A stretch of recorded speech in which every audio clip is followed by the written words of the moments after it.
going on, Jerome's? So I know that this is kind of like a Vikings, a bad cooking advice, bad life advice, and quasi not funny humor channel. But I mean, the Timberwolves are the Wolves right now, and it does bleed over into other sports too, and it does speak to the sports culture here in the great state of Minnesota. Now, kind of snake bit at times, but proud and will support amazing, young, fun, fast, free sports, right? And the Wolves right now got out to 2-0 lead, sort of gave it back, but we are indeed back up.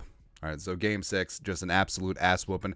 Anthony Edwards proven that he is him, and that's something that the Vikings need too. And the Vikings are one of the youngest teams in the NFL. You look over at the Wolves, they're a collection of young players as well, and plus a couple of veterans like Mike Conley sprinkled back in there. The Wolves are a lot of fun. Anthony Edwards is 22 years old. Justin Jefferson is young as well. J.J. McCarthy's 21. And Edwards in Game 6 basically just said, F you, we are not losing. And the Vikings definitely need some alphas with that attitude too. It's just like, so this is Kirk Cousins' agent when guaranteed money is on the line. This is me when looking at a plate of chicken wings. It's good, man. It's looking really good. And also, the media jackals had Ant clarify, hey, did you say to the locker room attendant? And said, yeah. I said, I'll see you MFers Game 7. I love it. I love it, man. Also, enough is enough. We need to finally do this for reals. For reals. I know that AI is amazing, but you got to recreate it. And as an homage, so we say that the NFL is scripted, but the NBA, I mean, you knew that the Wolves were going to win Game 6 because the NBA is never going to say no to a Game 7 on a Sunday. But Sunday, March 19th, is the 20th anniversary of the Wolves' last Game 7, where they beat the Kings 83-80 at Target Center. It's fantastic. Kevin Garnett went for 32 and like 20 rebounds. He scored more than a third of their points. Just absolutely dominant. And I think that Anthony Edwards will put on a show yet again. But the football Timberwolves. So the Vikings made another transaction on Thursday, signing well-traveled tight end Robert Tonyan, and then also waived linebacker Donovan Manuel. Hockinson already chimed in. Another addition to the tight end room. He knows Tonyan from Tight End U. LFG Bobby. Party emoji, fire emoji, hashtag skull. Now Tonyan's been on the Packers. He's been on the Lions, and the Bears actually gave him quite a bit of money too, which is kind of stupid. So he has completed the cycle of the NFC North. Actually, I wonder how many players have actually done that. It's got to be a few, right? Or we need immaculate grid up for 4 teams. But, of course, Robert Tonyan, Indiana State Sycamore, so there's going to be 75,000 Larry Bird references going on here. If I was a bird, I'd be Larry Bird. He should wear 33, although he'd have to tear it from Aaron Jones, but I guess that doesn't work. But Vikings tight end room. Now, a lot of people have said, hey, does this say something about Hawkinson's knee and availability to start the season? Maybe, maybe not. Or, I mean, it's May, and the Vikings are probably just hedging their bets a little bit. I think Tonyan was a perfectly fine pickup, probably for the league minimum or close to it. Samus Reyes, I mean, is just an international pathway player, dart throw, so I don't think that says anything about Hockinson. But we'll see. Either way, I love and trust Kevin O'Connell when it comes to injuries. Guys won't be back on the field a second before they're 100%. And it was frustrating with the JJ hamstring last year, but it is what it is. But you saw how they took their time with Jefferson, and we returned, he was 100%. Right, and with the hamstrings, you need to be there. And also, like Brian O'Neill, when he was coming back from that partially torn Achilles, the way that he ramped up O'Neill's schedule throughout training camp, and he was ready to go for the start of the season. I think we'll see something similar to that with Hockinson. And, if Hawk is on the pup for training camp preseason and to start the year, so be it. Is what it is. Also is what it is. So, Vegas, because Las Vegas is never wrong. Chiming in with the with the lines and whatnot. And the Vikings are dogs in 14 out of 17 games, including against the Giants week 1, which is kind of funny. But Ben Baldwin, with the schedule out, now we have betting lines for every game. Here's an objective measure of how good each team is expected to be in 2024. So basically just summed up the lines, how many points you're given or getting throughout the year. So his tiers are no-brainer top teams: San Francisco, Kansas City, Baltimore. Understandable. Probably good. So also these tiers are in order. So you got the Bengals up there at number 4. You got the Lions, Bills. I'm not ready to say that the Bills are going to rebound because, yes, they got rid of Diggs.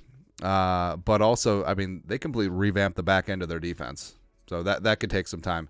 The Cowboys, please. So these betting lines are the betting lines for the Cowboys are always warped because the hardcore jabroni Cowboys fans will bet on the Cowboys no matter what. I mean, the true, like, in a vacuum objective line for a Cowboys playing whoever game, maybe like a pick 'em, but they'll list Cowboys minus 3.5, and the Cowboys fans will just pile drive it. Same thing with the Packers. Same thing with the Steelers as well. Jets, Eagles. Not ready to say that about the Eagles or the Dolphins. Packers, no. I feel like the Texans are a little bit too low, but I feel like the pendulum does swing. Texans were overhyped, and now people are worried about overhyping the Texans. I think that we're at right here. So then you got the Browns, you got the Rams, the Falcons. Okay. Long story longer, the Vikings are in quarterback purgatory plus Minnesota. So Seattle, Bucks, I mean, they got Baker's fine, right? The Raiders, sure, and also Derek Carr. I love it. But also the fact that Ben put the Bears in could be very good category. Okay. But I feel like the Bears are getting gassed up like the Lions were last offseason. Lions actually panned out on their potential, sure, but also they may have peaked because. So I have a pretty great jelly bean wager saying that so it's 2 separate bets with one of my buddies. One is the Lions will not make a Super Bowl within 10 years, and the second one is the Lions will not make the NFC title game for the next 10 years. I feel pretty confident in both, man. I mean, it's hard to get back to where you once belonged. It's hard to make a Super Bowl. It's hard to make an NFC title game. But, yeah, whatever. Vegas hates the Vikings, so every single game I'm just going to be like hoovering up those points with the jelly beans. No problem. Also, so Hockinson. Vikes fan page put this together. Vikings tight end TJ Hockinson on facing Falcons quarterback Kirk Cousins this season. Quote, I love Kurt O as a quarterback. He's good. People get so bad when we call him Kurt. He's going to be the same player he was before he got hurt, but we're in purple, and he's on the other side, so we will treat him as so. And you know, there's so many defense, like Harrison Smith. Harrison Smith had to put up with Kurt's shtick for 6 years here in Minnesota. You know that he is just champing at the bit to put a shoulder pad squarely in Kurt's chest, where the chain should be. Oh, by the way, how come the Falcons adopted Kirko chains? I feel like that should stay here. Like, this is not a PJ Fleck, Western Michigan, row the boat situation. You just don't get to move it. Nah, it's ridiculous, man. Also ridiculous. So, Nick Shook over at NFL.com. Way too early 2024 MVP rankings. So, Mahomes, yes. I think Burrow's going to have a bounce-back FU season. I think that's in Joe Burrow's DNA. Lamar, the reigning defending MVP, is up there. Stroud should have been in the MVP conversation last year as a rookie. Tua, Josh Allen, Anthony Richardson, I think, could be a dark horse. It's really unfortunate that Richardson had that AC issue last year, but he's going to be good, man. Jared Goff, Jordan Love, Aaron Rodgers, please. Please. I mean, where's Justin Jefferson? I understand that you're going to have some quarterback change all up in there, whether it's Darnold, whether it's J.J. McCarthy, but there's still going to be volume. There's still going to be work. Jefferson, J.J. 2K, let's go. Also, finishing up with, so the Giants, it's their 100-year anniversary. And they're putting together their throwback uniforms. Now,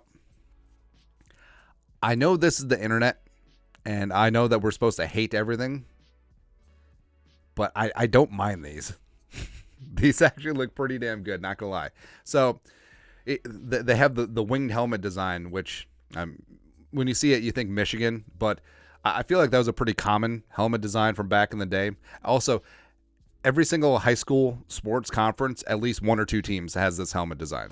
Oh, we're the Wolverines. We're the Warriors. We're the blah, blah, blah. We have the helmet wings.